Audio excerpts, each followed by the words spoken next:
When investigative journalist Evelyn Eve Harper receives a cryptic tip about a series of disappearances in the Appalachian wilderness, she jumps at the opportunity. A seasoned reporter for the Globe, Eve is no stranger to danger, but nothing has prepared her for what she's about to encounter. The tip is accompanied by a faded postcard depicting a town named Hollowbrook. The only problem? Hollowbrook doesn't exist on any map, and no GPS can locate it. Intrigued, Eve packs her bags and drives deep into the mountains, following the vague directions scrawled on the back of the postcard. After hours of driving through twisting, foggy roads, Eve stumbles upon Hollowbrook. The town seems like a relic from another era. Its cobblestone streets, gaslit lanterns, and quaint Victorian homes look as though they belong in the 1800s. The air carries an unnatural stillness, and even the birds refuse to sing. The townsfolk greet her with polite smiles but evasive answers. They seem friendly, yet something about their behavior unsettles Eve. None of them seem surprised by her arrival, as if they had been expecting her. When she asks about the disappearances, she's met with blank stares or awkward laughter.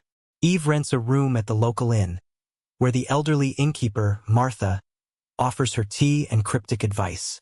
"You're a curious one, aren't you?" Martha says. "Curiosity can be dangerous in a place like this." Eve begins her investigation, interviewing residents and scouring the town for clues. She quickly notices something bizarre. No one in Hollowbrook can recall their past. When she asks how long they've lived there or where they came from, their answers are vague or non-existent. "It feels like I've always been here," says a blacksmith, scratching his head. "Funny, isn't it?" She discovers that the town has no clocks or calendars. The library holds only blank books, and the church bell tolls at random intervals.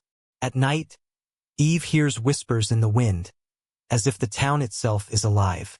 Eve's own memories begin to blur. One morning, she wakes up unable to remember her editor's name.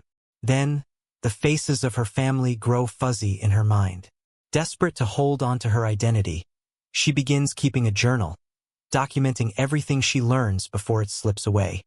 Eve uncovers an old photograph in the inn's attic, showing a group of townsfolk standing in front of a massive oak tree. To her shock, the people in the photo look exactly like the current residents of Hollowbrook. Unchanged, despite the photo being over a century old. She confronts Martha, who reluctantly reveals part of the truth. Hollowbrook exists outside of time, a liminal space where lost souls gather.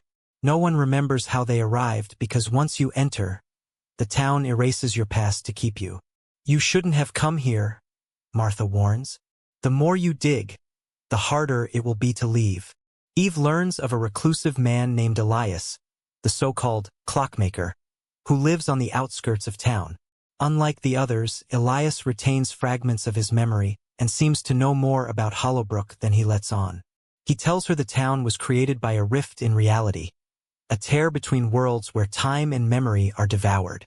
"The town wants you to forget," Elias says, "because once you forget who you are, you belong to it." Elias offers a solution: an ancient, broken clock hidden in the church's bell tower.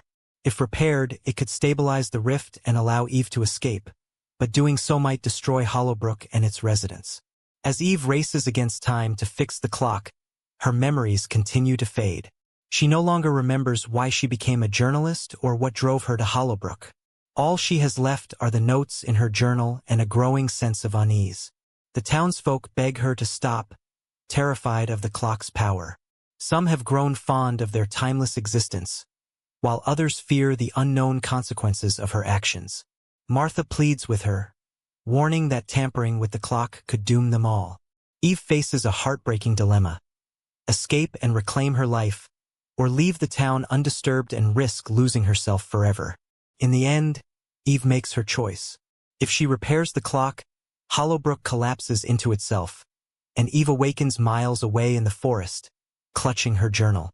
The memories of her time in the town fade like a dream, leaving her unsure if it was real. But in her heart, she feels a sense of loss for the people she left behind. If she chooses to stay, the clock remains broken, and Hollowbrook absorbs her completely. She becomes a part of the town, her past erased, her future uncertain. But as the townsfolk welcome her with open arms, she feels a strange sense of belonging in the timeless haze. Either way, Hollowbrook leaves its mark, a mystery that will never truly be solved.